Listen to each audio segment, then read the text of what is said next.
Hello! Welcome to Strategies for Clear Speech. In this video, we'll review different things you can do when someone's speech is not clear. This is an important message about the following content. Please pause and take some time to review. First, some definitions.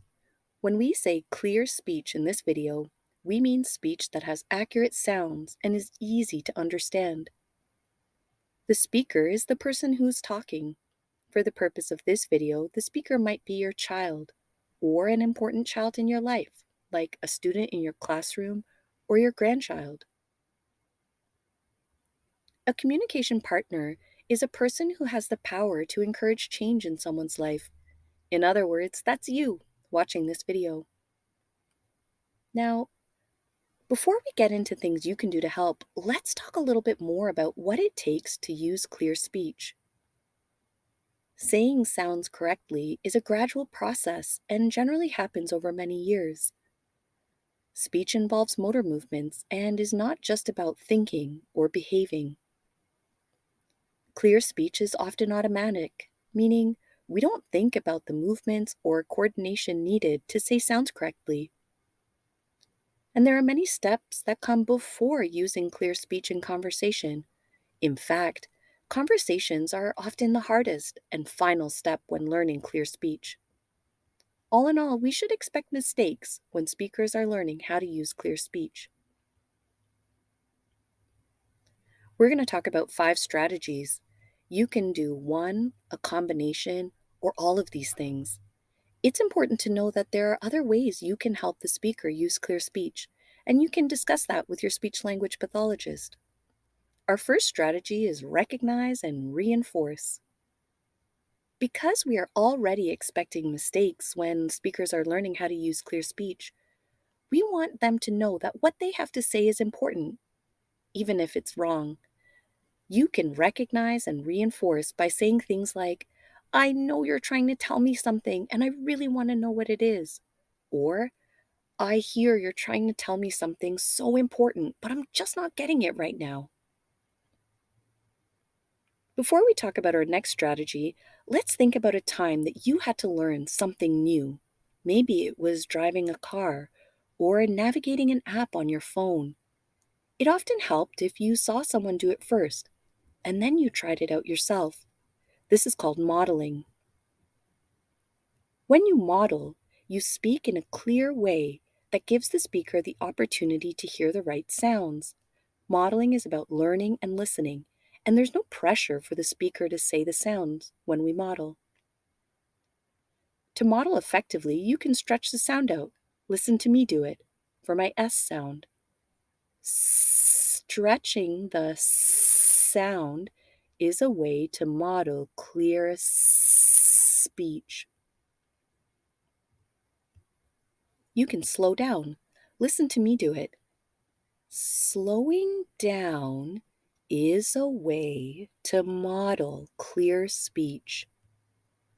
You can say it slightly louder. Listen to me do it for the CH sound. You can choose to say a sound slightly louder to model. And you can show the sound. To do this, make sure the speaker can see your mouth, or slightly exaggerate the way the sound is said. If the speaker tries to say the sound or word after you model, but does it incorrectly, you can say, good try.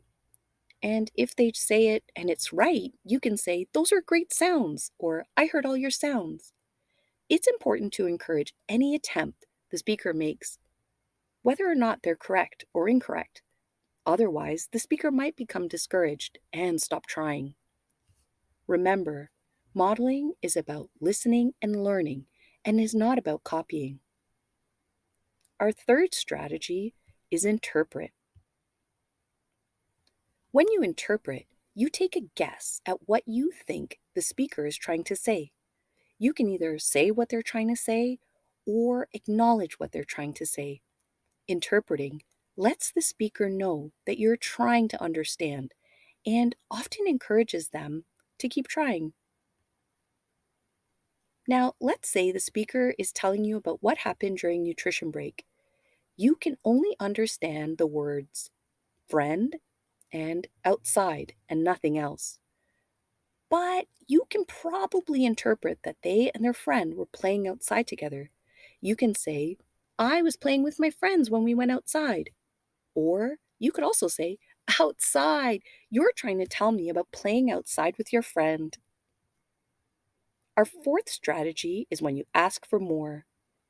Asking for more gives you more information or details that helps you understand.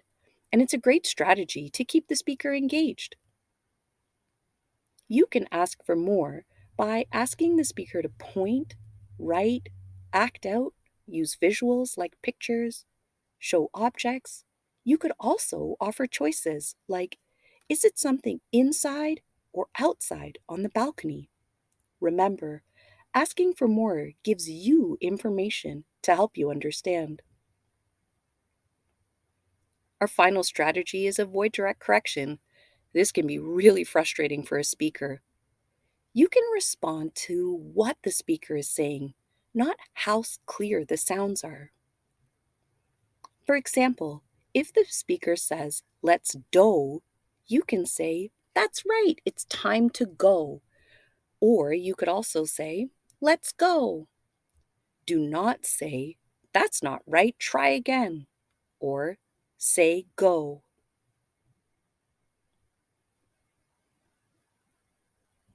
We've reviewed 5 things you can try when a speaker's sounds are not clear.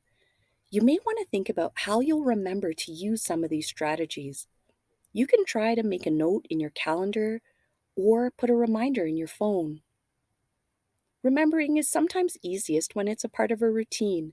Try choosing a specific time of day to practice, like snack time or preparing a meal. Remember, you can use one, some, or all of the strategies, and there are more things you can discuss with your speech language pathologist. Thank you for watching.